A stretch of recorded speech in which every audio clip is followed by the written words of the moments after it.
Hi there, my name is Alex Belinsky. I'm the founder of Prepare to Serve, and I want to share some experiences from the Hamburg mission with you. Spiritual experiences, crazy, dangerous experiences, funny experiences. So here we go.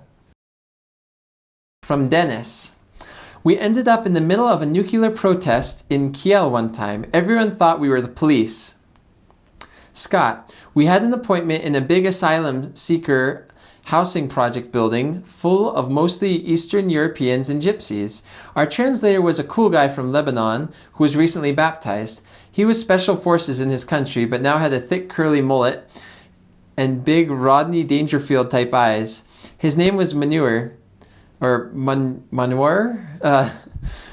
we called him Marrow for obvious reasons. He was a very giving, funny guy. My companion and I were coming down a big staircase and had lost track of Marrow in the crowded bustle of people. Suddenly I heard his voice shouting from up the stairs behind me, "Elder Eggenberger, get down!" I ducked and turned around to see him dive and tackle a woman who had a knife raised to stab someone. He disarmed her and shoved her away. I think she was intending to stab another woman, but Marrow didn't take the chance and got me safe. He was awesome. Doug. Tracking Treppenhauser in Wolfsburg. Knocked on the door to the left and someone in the flat to the right opened the door. No one answered our knock. So we knocked on the door to the right. No one answered, but we could hear noises. Besides, we knew they were there. They knocked back after we knocked a second time. As we ready to move on, I said through the door, "Wiedersehen."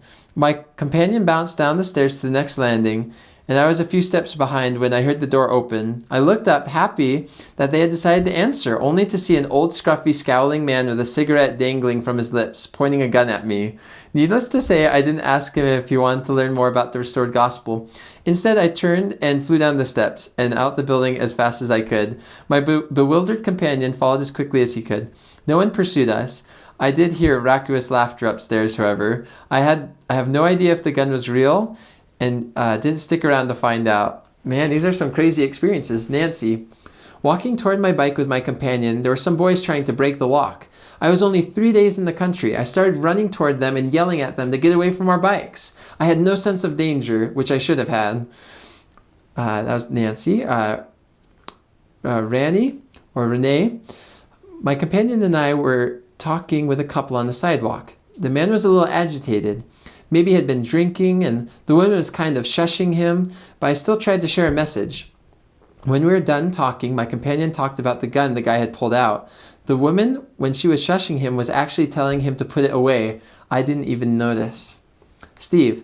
Riding down a cobblestone hill in Flensburg on a borrowed bike without brakes, I had to stop by rubbing my shoe along the side of the front tire. Harvey. Hard to name one. Being in West Berlin on May 1st, riding bikes through traffic, going door to door in some ugly neighborhoods. Sean, getting locked out of our apartment. We forgot to bring our keys. We went to the nearest missionary apartment and spent the night there until another missionary showed us how easy it is to break into our apartment with a credit card. Dennis, going to Zone Conference in Hamburg and then hitting the McDonald's. There were very few of them at the time. Talking to the family at Christmas, taking preparation day to go see historical sites. Too many to name. Scott. Towards the end of my mission, I was asked to translate a general authorities talk into German for the members and missionaries in Hanover State. I think it was. I was nervous and really just tried to keep up. At one point he said, "Or maybe sometimes your companions gets on your nerves." I was trying to catch up with the translation, and about 4 different ways to say that phrase collided in my mind. I panicked and chose, "Manchmal geht ihr Mitarbeiter auf den Socken." It was a few seconds behind, but everyone with a headset laughed out loud. The general authority paused, as he hadn't intended any joke in English, and President Peterson leaned around the pulpit to give me a look. I shrugged and raised my hands a little from the back as if to say, "Hey, I'm doing my best." It was funny. President Peterson was the best. Jeff, traveling over to the east on the Western S-Bahn with a video camera, not knowing it was highly illegal to film over there. Doug, sitting on the last row of a bus chatting with my companion in English. 2 teenage girls, obviously tilting their heads back to listen in on the conversation, leaned slightly forward, one saying to the other in German, "I can't understand him. He's speaking too fast." I responded also in German, Should I speak slower? The two very shocked but giggling girls quickly stood up and exited the bus. I'm pretty sure it wasn't their stop, but they were too embarrassed to continue the ride. Nancy, riding a bike in a skirt or dress. Plus, the first day I was in the field, we went to a baptism. The building was being remodeled and there were no signs on the bathroom doors. I could not tell which was the men's room and which was the ladies' room. I ended up in the wrong one. Renee, getting lost most times we rode through a big park in Hanover. So many trails. Spray painted the Berlin Wall. Steve, I was only in Germany for 2 months, but was on splits with an elder who was only out for a month. So my German was just barely better. An investigator was serving us this not very tasty onion soup. After 2 bowls, the elder asked me how to say, "No more, please." I responded, "Noch mehr bitte," which he dutifully repeated to her. I said, "Nein, danke," and then had to stifle my laughter as she brought him one more bowl full to the rim. Harvey, being so cold on the bike that we just started laughing. Sean, I gained the full testimony of the restoration of the gospel while sharing Joseph Smith's experiences. I personally witnessed the gift of tongues given to my companion. We blessed a member of the church who felt he was being tormented by demons. We felt an evil presence there, but it dissipated after the blessing ended. Dennis, watching my golden companion Elder Pickett perform his first baptism. That was amazing. Scott, it's hard to choose one. 2 of my favorite experiences, though, would be Gisela and Julia. They both became converted to the gospel of Jesus Christ, received a testimony, and their lives were blessed. Elder Sargent and I really witnessed the influence of the Holy Ghost with them, and we were all strengthened. Jeff, we met with an anti-God person on the street that was bashing religion, God, and all things spiritual.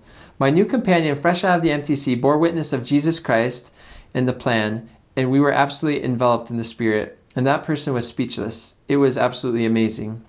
Doug, dreamt that we were visiting with one of our investigators, a sweet older woman who had visited with many missionaries over her lifetime.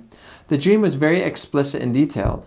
The following afternoon, we met her at the previously scheduled time, and soon she started sharing a concern she had regarding the Book of Mormon and mentioned that her sister expressed some concerns. I looked at her and stated her concerns with the book, as well as her sister's concerns. Of course she was surprised and asked how I knew. I said simply, I saw this discussion in my dream last night.